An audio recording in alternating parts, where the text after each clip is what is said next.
Hey, what's up everybody? Welcome back. In this episode, we're going to be making a Gramophone. Now, this neat little thing is something you put your Amazon Echo into, and it acts as amplification, as well as giving it a more directional sound. Now, this is for the first generation Echo. There are other versions for the third and second that I've seen. So if this isn't the exact model of yours, you can find one for yours. So don't worry. You're not going to miss out. Now we're going to be going through the entire process from setting up the prints to cleanup to assembly to painting. And we're going to add a little special touch at the end there as well. I had a bunch of fun making this thing. Also learned a bunch. And well, let's get to it.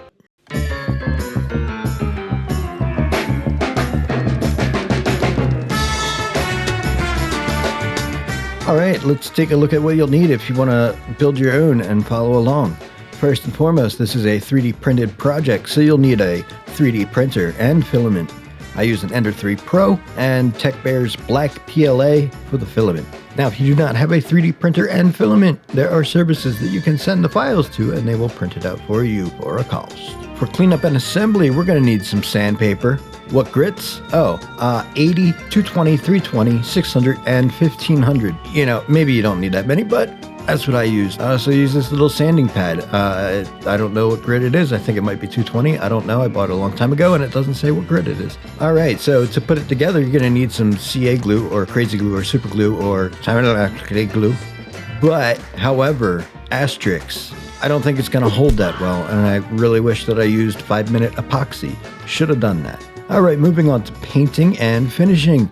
We're going to need a sandable filler primer. I use Rust-Oleum 2-in-1. For our spray paints, I use Rust-Oleum Gloss Black, Gloss Kona Brown, and this dark metallic. I also use Krylon Color Max Gloss Banner Red. Now, of course, you don't need these exact colors, and you can pick whatever you want. Make it your own. All right, but we're going to need some clear coats so that we can protect that paint and make it look all shiny, new, glossy. I use Krylon Gloss Crystal Clear. I also use Tester's Extreme Lacquer Wet Look. It's extreme. Spoiler alert. We're doing some gold leafing, so we're going to need some soft brushes. These are brushes where the bristles are soft. For the leaf, I use Copper Flakes. Fooled you, it wasn't gold. I also did have a choice of silver or gold. To make that stick, we're going to need some adhesive. I use Speedball Mona Lisa's adhesive. And once that sticks, we're going to need to seal it, so we're going to use Speedball Mona Lisa Sealer.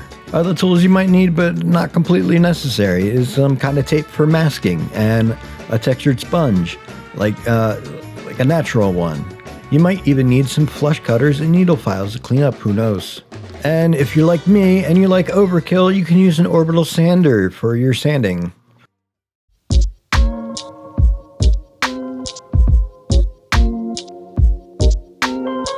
All right, real quickly, let's go over how I printed out these pieces, starting off with the horn pieces.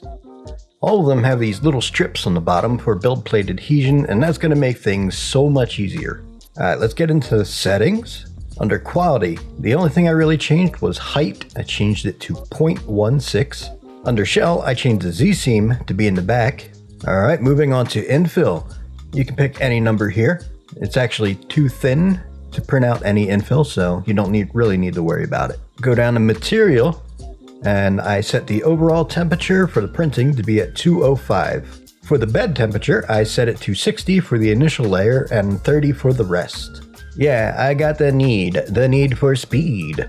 Under print speed, I'm setting it to 25 millimeters per second, and travel speed, I'm going to change that to 170 millimeters per second. Moving on to travel. Now, most of these settings are specific to my printer and the filament that I'm using. A lot of these settings might change for you. Retraction distance I have set to 5.5 millimeters, and retraction speed I have set to 25 millimeters per second. Under support, I turn them on, and I set the wall to 0. Support distance priority, Z overrides XY, and under build plate adhesion, We're going to set that type to brim, and we're going to make sure that brim only on outside is checked off. This way our brim will print on both the outside and the inside, and that's going to give us a lot of extra surface area to stick to the bed. Lastly, under experimental, I turned adaptive layer on. All right, let's go over the base and the lid now. For the quality and the shell, those are going to stay the same. For the infill, I'm going to change the density to 20%. And for the pattern, I'm going to keep it at grid. The material, speed, travel, support, they're all the same. Build plate adhesion, we're going to change the type to skirt. And now for the rings. Probably should demonstrate how I did them. Now for these, I moved them down underneath the build plate just slightly. Just, hey. Just the tiniest amount, okay? You don't really notice it in the end, so whatever. So once we did that, we're gonna change the quality to 0.12. There's no infill, so whatever number you choose, it's not gonna matter. We're gonna turn off adaptive layers this time. And we're gonna change the build plate adhesion type to brim. Everything else stays the same. Everything else stays the same. Everything else stays the same. Once you have all those set and you can arrange them on your build plate however you can hit slice and then save to removable drive or however else you get your files from your computer to the printer. All right, grab a stool, put on your favorite podcast, and get that sandpaper out because this is going to be your life for the next foreseeable future. All right, so there's some parts that need a little extra work and a little extra loving, if you will, like some of the seams. So I just use a needle file and kind of a firm grip, but not digging in too much. And I'm following the curves of the objects that I'm doing this on to avoid any flat spots. You don't want them. I'm using this little adjustable vise that I just bought, and man, that makes a difference when you're trying to sand things or work on things. Anyway, I move on to the orbital sander with an 80 grit sanding pad, and I lightly go over it. I don't dig in too much. This can take off a lot of material very quickly. Next, I move on to 80 grit sandpaper, doing it by hand. And that's just to smooth over some of the more aggressive bits that the orbital sander made. And then, of course, I move on to the sanding pad, which again is probably 220, although it's probably so old by now that it's about 320. So after that, it's time for some primer. What I like to do with any kind of spray paint, I like to give it a nice little bath in a tub of warm water for about 15 to 20 minutes. This will loosen up any particulates inside and will give you a nice, more even stream. And of course, I just arrange all the parts out on a table and get to spraying. Now you want to do light coats. I did a kind of one giant heavy coat. It was fine, but you want to let that dry for about half an hour, 45 minutes before you start sanding it. Once that's dry, I start off with some 80 grit sandpaper and go over it pretty lightly. You're going to want a dust mask for this because this stuff is awful. So what's happening as you're sanding it, it's breaking down the filler primer into little particulate. And those particulates are going into the little cracks and crevices inside the plastic, filling them. Hence why they call it filler primer. But anyway, yeah, you don't want to breathe that stuff in. But yeah, I'm just going over it with 80 and then moving to 220. And yes, it is a lot of sanding, but I'm going for a really nice, smooth, shiny surface. You might need to apply a few coats depending on how bad your layer lines are and stuff like that. So don't be surprised if you need to go over it again. In fact, most of the pieces I did multiple passes on that filler primer. All right, after I did the 220 and all that, I start some wet sanding. I start off with 320 grit. And the way this works, I just rip off a little piece of sandpaper, dip it into a little bucket of water, and start sanding. And then I moved on to 600 with wet sanding. And then lastly, I did 1500. I've actually never used 1500 before. And I kind of it was more experimental to see how smooth I could get the plastic. After everything is sanded down, I clean it off with some isopropyl alcohol and a cloth.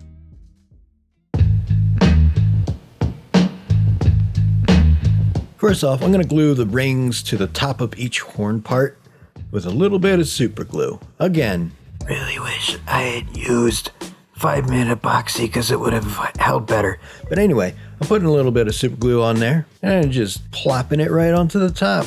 And I sprayed it down with some kicker to quicken the curing time. Only a true idiot would spray that stuff onto their open, brand new thing of super glue.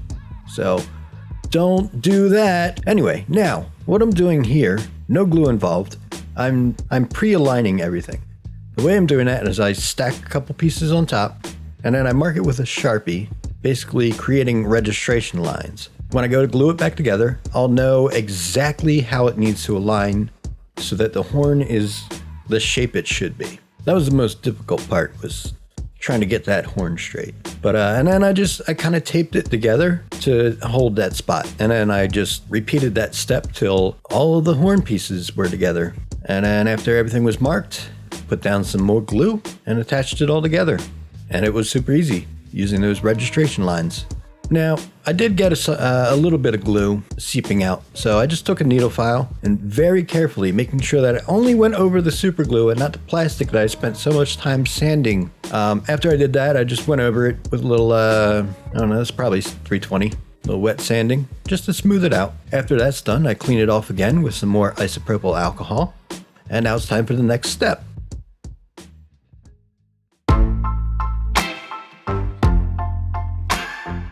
All right, now that everything's assembled, we're going to start the painting process.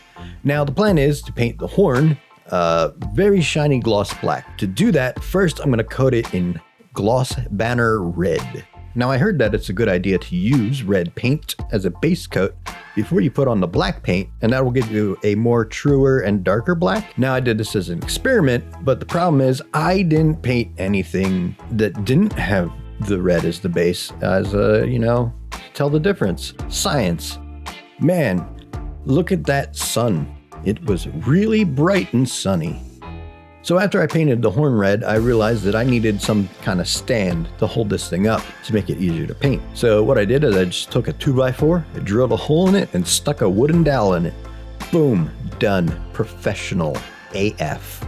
All right, so I painted the horn black from there. And now the plan for the lid was to make it the dark metallic, but I had this test piece that I spray painted with the Kona brown, and it happened to be a lid, and I was like, hey, you know what, actually that looks better. So it was a change of plans. So now the base was going to be the dark metallic. So I coated that in red and then coated it in the dark metallic. Now for the lid, what I did here was I grabbed the sponge and the gloss Kona brown, and I would spray a little patch and then use the sponge to dab down to create a texture. I know this shot doesn't look like it's that bright and sunny, but it definitely is.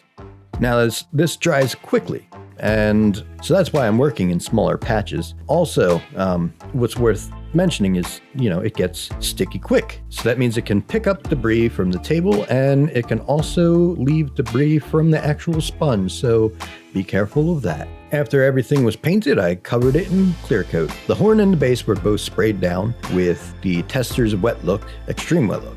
Sorry, it's gotta be extreme. And the lid was sprayed down with the regular crystal clear gloss coat. Now we let it sit out and dry. A step where nothing possibly could go wrong.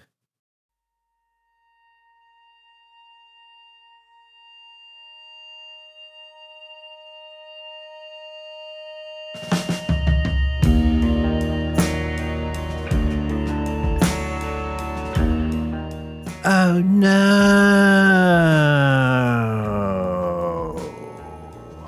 Turns out it was too much sun. Oh no! Hey, remember when this piece looked like this? Hey, also remember that test piece? Well, guess what? Nothing left to do but not get mad about it and just break out all the sandpaper and the orbital sander and just sand everything down on that test piece to get it to the base plastic. So I did all the different steps. Orbital sander with 80 grit sandpaper hand sanding, 220.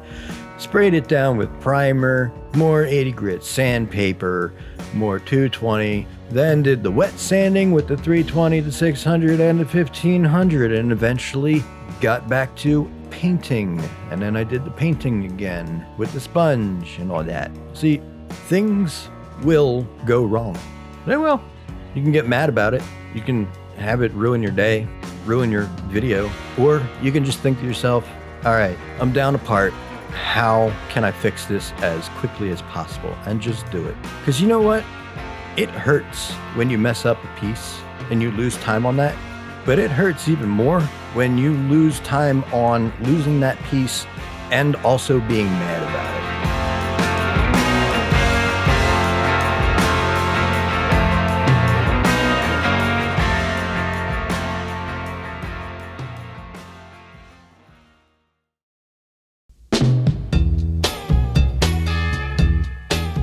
Well, now that everything's painted and clear coated and then painted again and clear coated again, the raw plastic on the base, it's a little too slidey, if you will, and I most certainly will. So I'm gonna add, also things you might need to follow along, a single sheet of 2mm EVA foam. So what I'm gonna do is I'm going to trace around the base and then cut it out from this 2mm foam using an X-Acto blade. Once I have it cut out, I'm going to do a test fit, make sure everything is to the right size and fits on it. And it does, because I did a good job. So I'm getting out a can of barge. Also things you might need, a can of barge.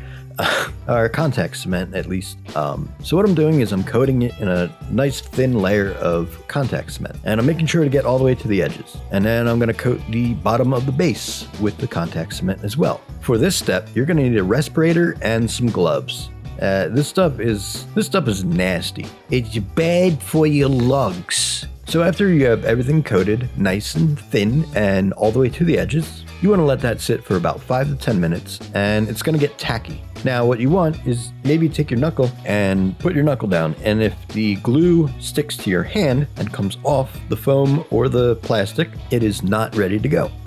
If it's tacky but stays on the surface, you're ready to go. And what you do, you just take both those sides and slap them together. Now this stuff is very strong. Once you make contact, it will tend to stay in contact. So take your time with it.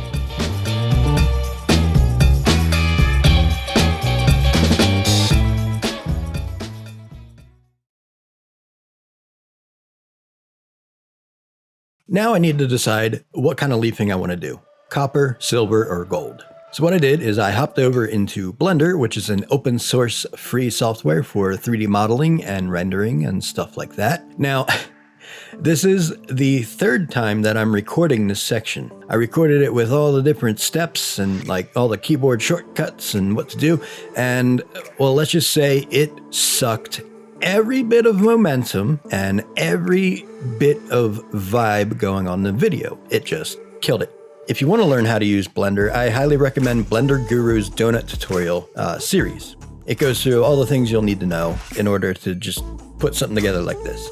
But anyway, so basically what I did is I imported all the pieces and then I just assembled them.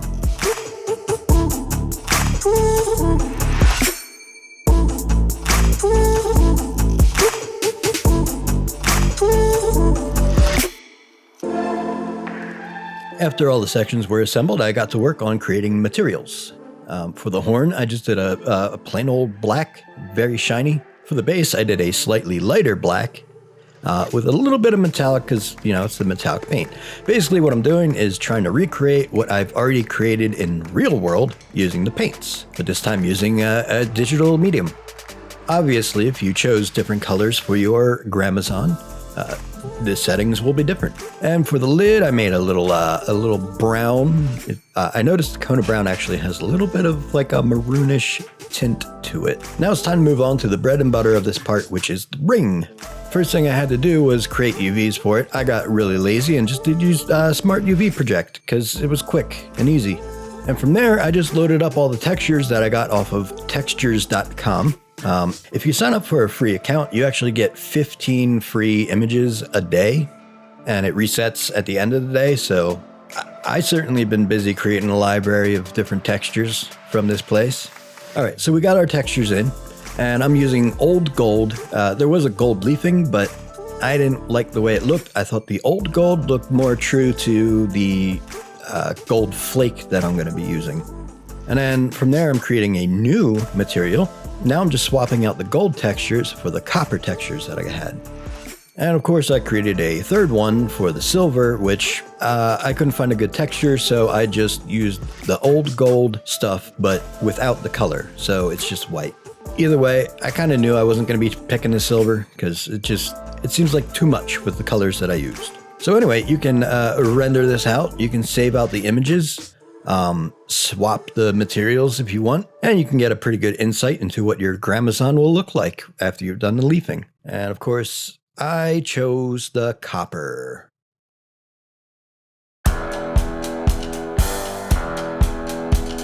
Now that we have our leafing selected, we want to make sure that we have a nice, clean separation line between the copper leaf and the actual horn. So what I'm doing is taking some masking tape and just masking it off. I'm doing it in smaller sections to make sure that everything gets covered.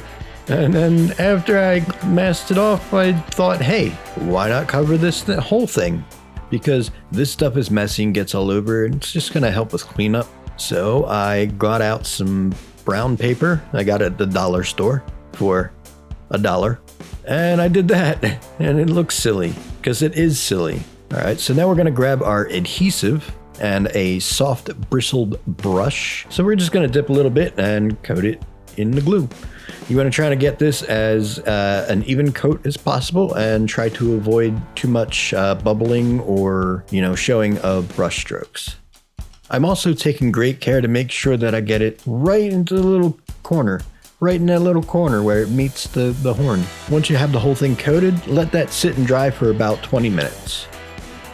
This stuff is, the slightest breeze will make this all fly everywhere. So what I do is I put a little bit into a little plastic cup and then put the lid back on and put it away. I'm actually using this chip brush that I had. I actually cut the bristles pretty much in half and it made it a little stiff. I like using this for the leafing. So basically I'm just dumping a little bit of leaf on top of the ring and just kind of tapping down with the brush, making sure that it sticks to the adhesive. Just a little tap, tap, tap, tap it in. And if you have a bunch of excess on the sides, you can just scoop it up with your brush and bring it over to places you might have missed. Yeah, if you're having a little trouble, you can even use your fingers if you want, but the stuff will stick to it. Once everything is coated in the leafing, I take my brush and I just really dab it down in there. Going over the whole thing, just dabbing it down, making sure to get the little corners again. So after I make sure everything is tamped down, what I do is I take that brush and I do little circular motions, little circular sweeps around it to get all the leafing separated and broken up and all the excess taken off. All right, any stuff that's left over after that's done, you can just scoop right back into your cup and save it for later. Now you may have missed some spots, so you might need to go over it again. It's no problem. So you just go over again and repeat the last steps. Now once that's done, we're gonna grab our sealer and we're just gonna coat it. Just a little coat, sealer. Again, using a soft bristled brush and making sure to have as little brush stroke lines as possible. Once that's dry, congratulations, you've just done some leafing. Yeah, I'm really surprised. This is actually one of the first times that I've done it, and I was surprised at how easy it came along. So now we can unwrap this thing and take off all the masking tape, and voila, we have a nice copper leaf ring. Now, if you have some little extra bits that you don't want on there, like say some that got on the actual horn, what you can do is take some of that masking tape and kind of dig it in with your thumb and then rip it straight up. And this will remove any excess. With that step finished, now congratulations, we've built a Gramophone. Put your dot in there, plug it in, and see how it sounds. Yeah, there it is, the Gramophone. Hey, I want to see what you made. Take a photo of it, put it on Instagram, tag us, do it. I want to see it.